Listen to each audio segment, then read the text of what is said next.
Welcome to Lesson 6 of our course, The Bible, the Chosen Nation. My name is Aaron, and it is my pleasure to be with you again.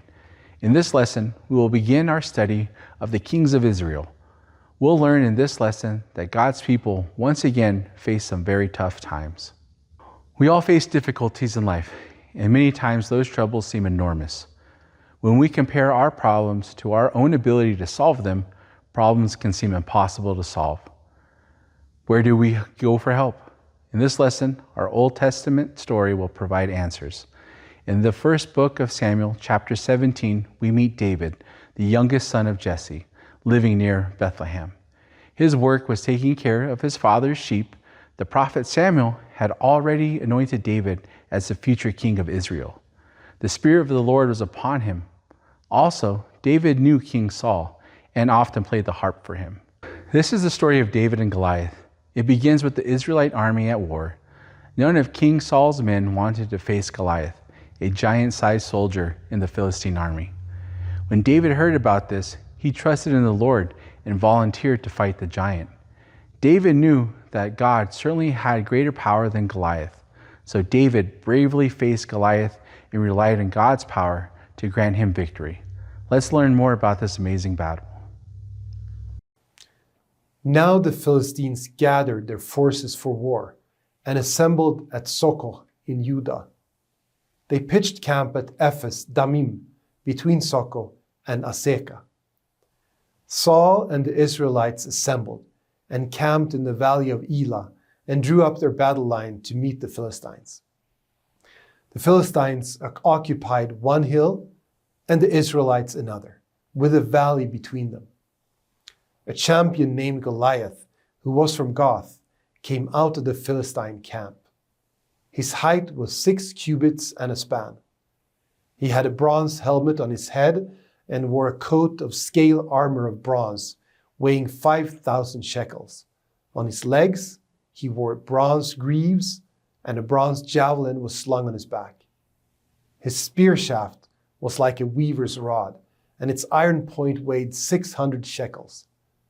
His shield-bearer went ahead of him. Goliath stood and shouted to the ranks of Israel, "Why do you come out and line up for battle?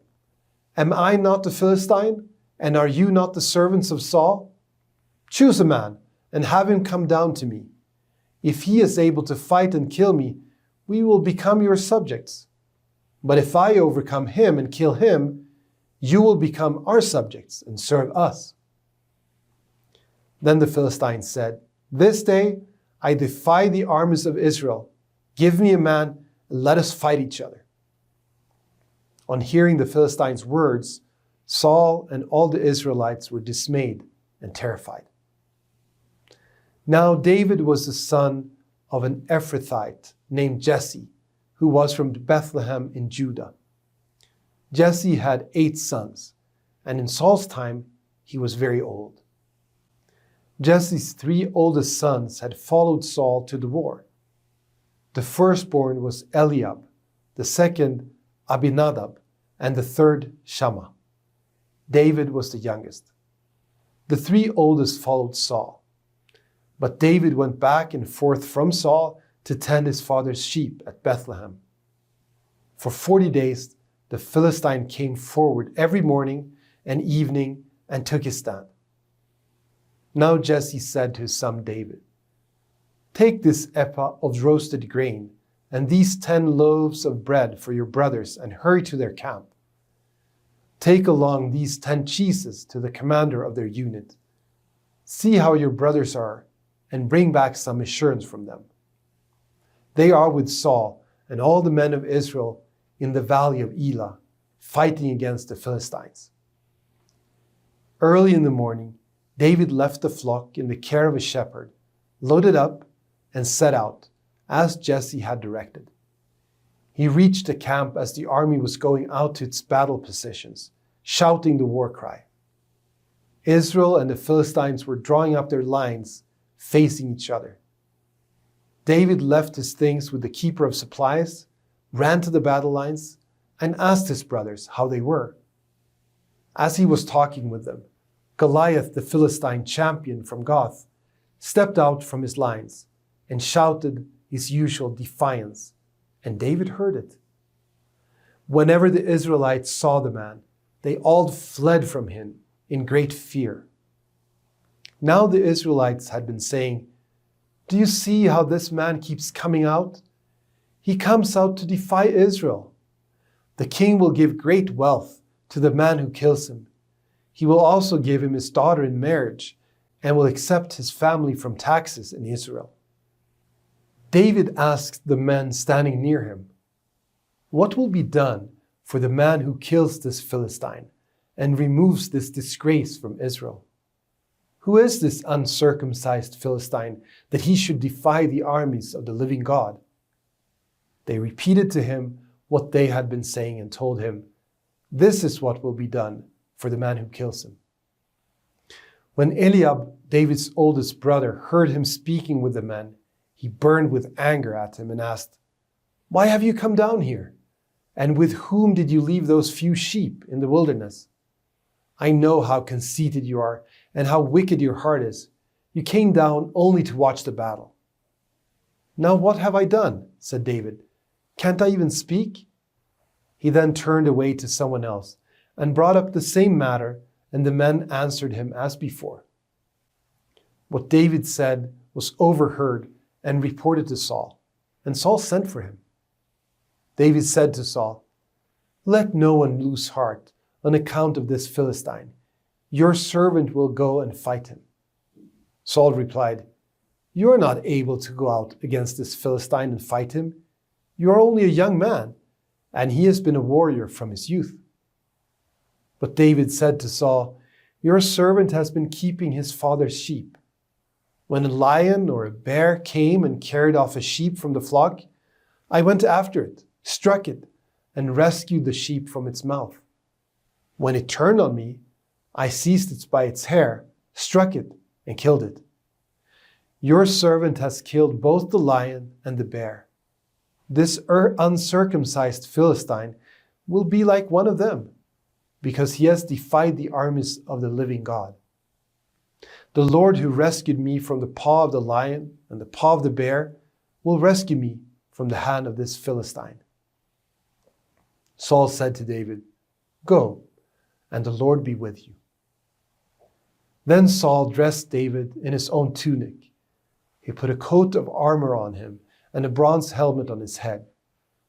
David fastened on his sword over the tunic and tried walking around because he was not used to them. "I cannot go in these," he said to Saul, "because I am not used to them." So he took them off.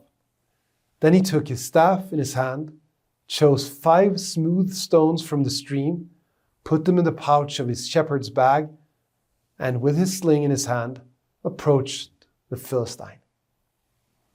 Meanwhile, the Philistine, with his shield bearer in front of him, kept coming closer to David. He looked David over and saw that he was little more than a boy, glowing with health and handsome, and he despised him. He said to David, "Am I a dog that you come at me with sticks?" And the Philistine cursed David by his gods.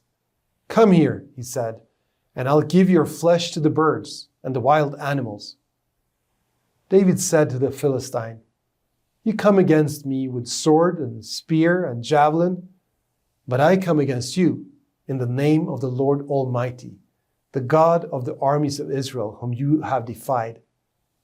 This day the Lord will deliver you into my hands, and I'll strike you down and cut off your head.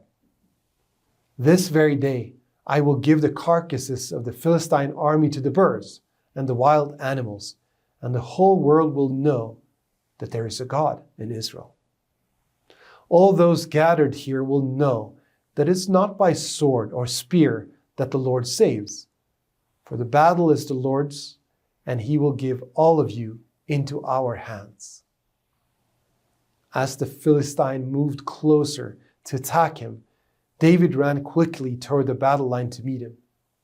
Reaching into his bag and taking out the stone, he slung it and struck the Philistine on the forehead. The stone sank into his forehead, and he fell face down on the ground. So David triumphed over the Philistine with a sling and a stone, without a sword in his hand. He struck down the Philistine and killed him. David ran and stood over him. He took hold of the Philistine's sword and drew it from the sheath. After he killed him, he cut off his head with the sword. When the Philistines saw that their hero was dead, they turned and ran. Then the men of Israel and Judah surged forward with a shout and pursued the Philistines to the entrance of Gath and to the gates of Ekron. Their dead were strewn along the Sharaim road to Gath and Ekron. When the Israelites returned from chasing the Philistines, they plundered their camp. David took the Philistine's head and brought it to Jerusalem. He put the Philistines' weapons in his own tent. As Saul watched David going out to meet the Philistine, he said to Abner, commander of the army, "Abner, whose son is that young man?" Abner replied, "As surely as you live, your majesty, I don't know." The king said, "Find out whose son this young man is." As soon as David returned from killing the Philistine, Abner took him and brought him before Saul, with David still holding the Philistine's head. "Whose son are you, young man?" Saul asked him. David said, "I am the son of your servant Jesse of Bethlehem." David bravely fought Goliath. Before the battle began, David told Goliath, "The battle is the Lord's." He knew that the power of God was greater than the strength of any man. He trusted God would bless his people with victory. We can understand the fear that King Saul and the Israelite soldiers had and apply it to our own lives today. We also face enemies, whether it is in the form of a person or in the form of sins and the temptation of the devil. We often feel too weak to conquer the things that threaten us or lead us away from God. We give in to our fears and forget the strength of the Lord.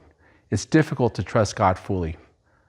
This story reminds us that God is more powerful than any of our troubles.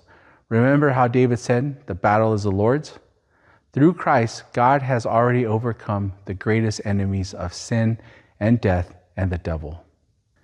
We at Native Christians are here to support any and all who want to boldly lead others to Christ. Friends, enjoy participating in the live online class. May God bless your continued study.